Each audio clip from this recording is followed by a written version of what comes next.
Hi guys, Sandra here of the blog with SensibleMom.com. Welcome back to my channel. Today I'm going to be sharing the most popular recipe on my blog with you, and it is, as you can see, for the best ever apple pie. Who doesn't love apple pie, especially when it's homemade, right? Apple pie is delicious. So let's jump right in and get started with the ingredients you'll need to make the double pie crust, because you will need a double pie crust to make this recipe, and that just means that you will need a top and bottom crust. So to start off, for the ingredients, you will need 2.5 cups of flour, and I'm just using all-purpose flour here. Then you'll need 2.5 tablespoons of sugar. Next, you'll need 1 teaspoon of salt, and I am using Himalayan pink salt because that's what I have on hand, and that's what I use all the time when I'm cooking or baking, and it's just a great salt. So that's what I'm using today. Next, you'll need 8 tablespoons of vegetable shortening that's been well chilled. And what I do to ensure that my shortening is very cold is I put it in the freezer for at least 15 to 20 minutes, maybe even longer if you've got the time, but at least 15 to 20 minutes before using it in this recipe to make the double pie crust, and that ensures that it is nice and cold. Next, you'll need 12 tablespoons of unsalted butter. Again, you want your butter to be well chilled. So you can do the same thing. Put the butter in the freezer for 15 to 20 minutes before using it to make the pie crust. And finally, you will need 5 to 6 tablespoons of ice water. Now let's put the ingredients together and make our double pie crust.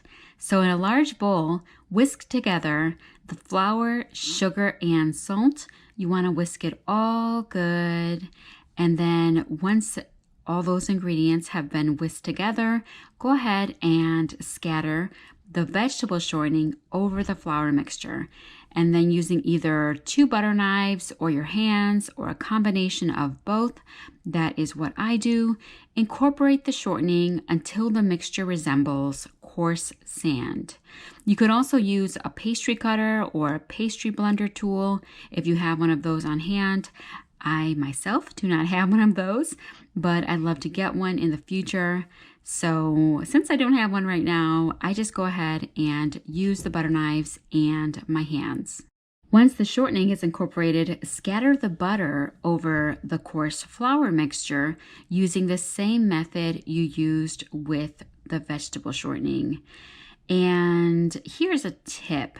If you get interrupted while making the pie crust, say one of your children needs something, maybe they need a snack or your help with something, if that happens, just go ahead and pop your entire bowl of ingredients into the freezer while you take a few minutes to handle whatever interruption comes your way.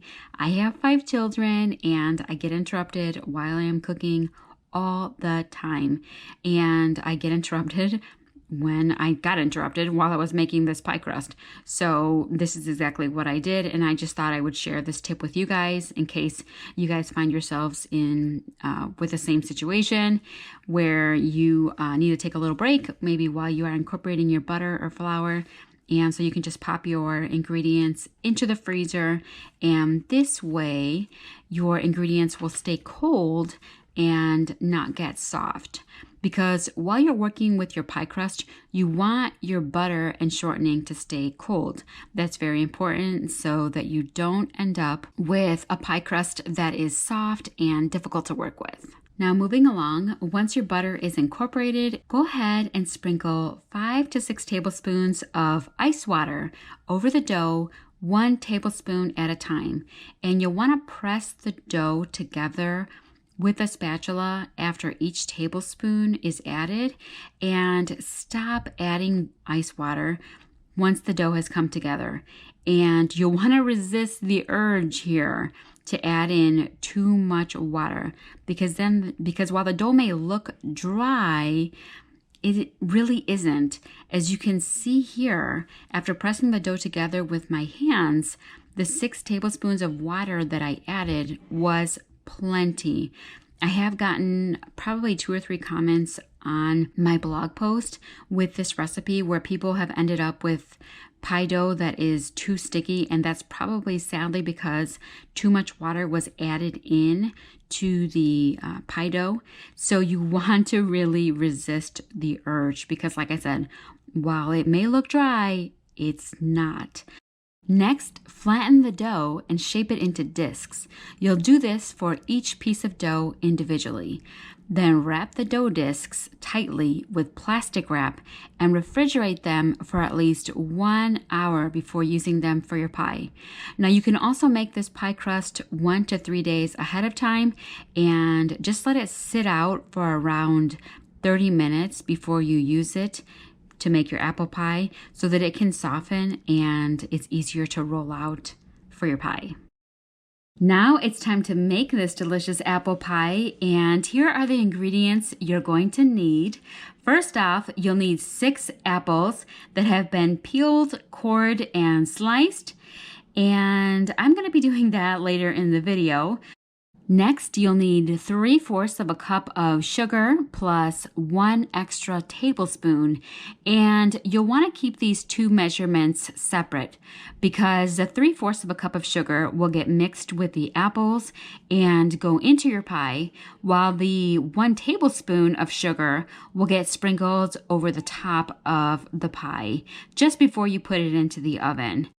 Moving along, you'll need 1 tablespoon of light brown sugar, along with 2 tablespoons of all-purpose flour. Then you'll need 1 tablespoon of lemon juice and 1/4 of a teaspoon of salt. Again, I'm using Himalayan pink salt.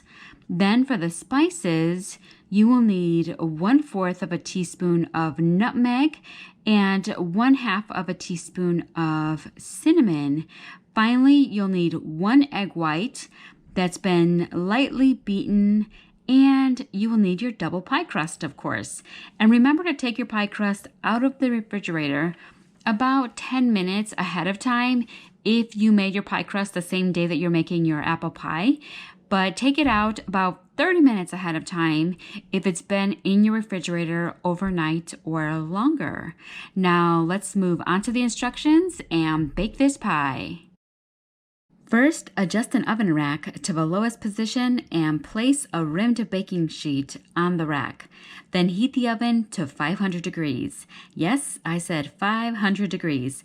But don't worry, we'll bring the temperature down later on. We're not actually going to bake the pie at 500 degrees.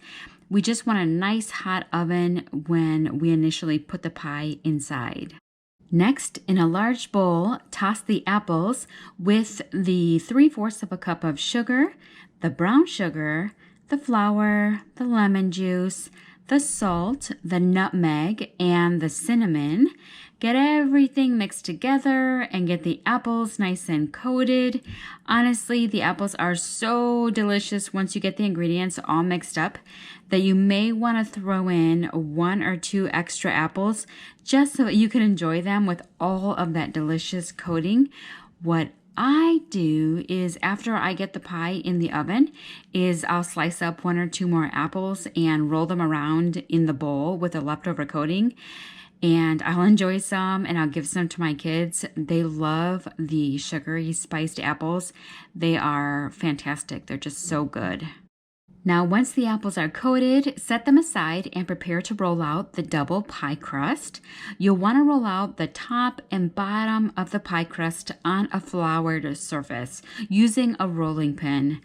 Then place the bottom crust in the pie pan. Also, feel free at this point to go ahead and trim the edges of the bottom pie crust using some kitchen shears. That's what I like to do. Next, pour the apples onto the unbaked bottom crust and make sure the apples create a mound shape in the pie crust.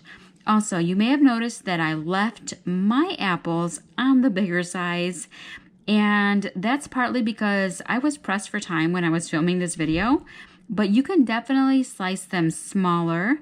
However, if you like a little bite to your apple, go ahead and leave them on the larger size like I did.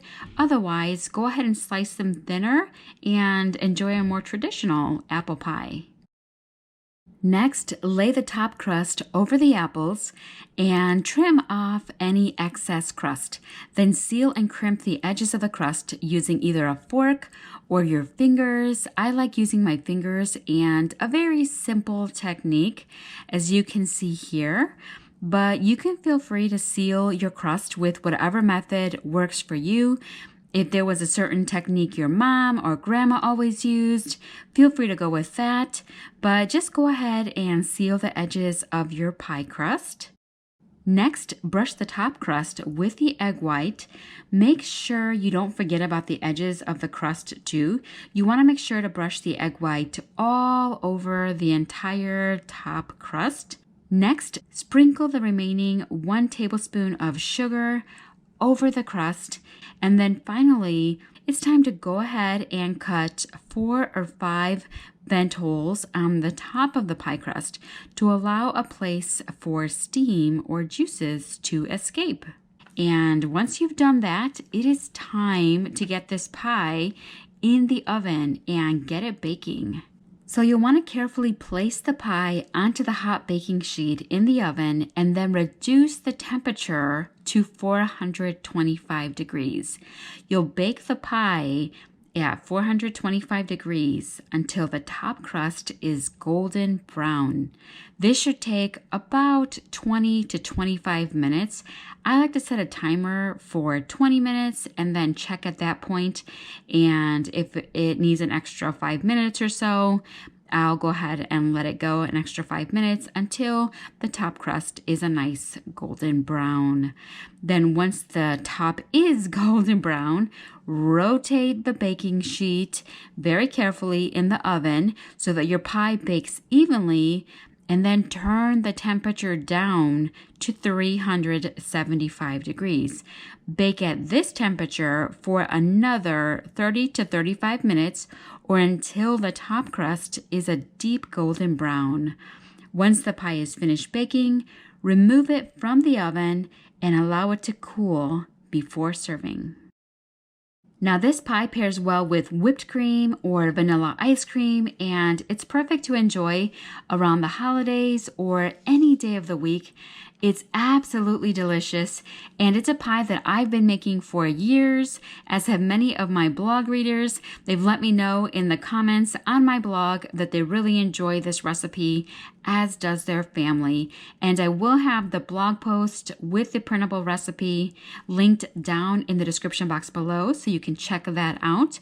But overall, this is a simple, fabulous, classic apple pie that's a family favorite, and I hope that you enjoy it as well. That's all I've got for you in this video. I hope that you enjoyed it, and if you did, be sure to give it a big thumbs up and subscribe to my YouTube channel. That's all I've got for you today. I hope that you are doing well, and I'll see you in the next video. Bye-bye.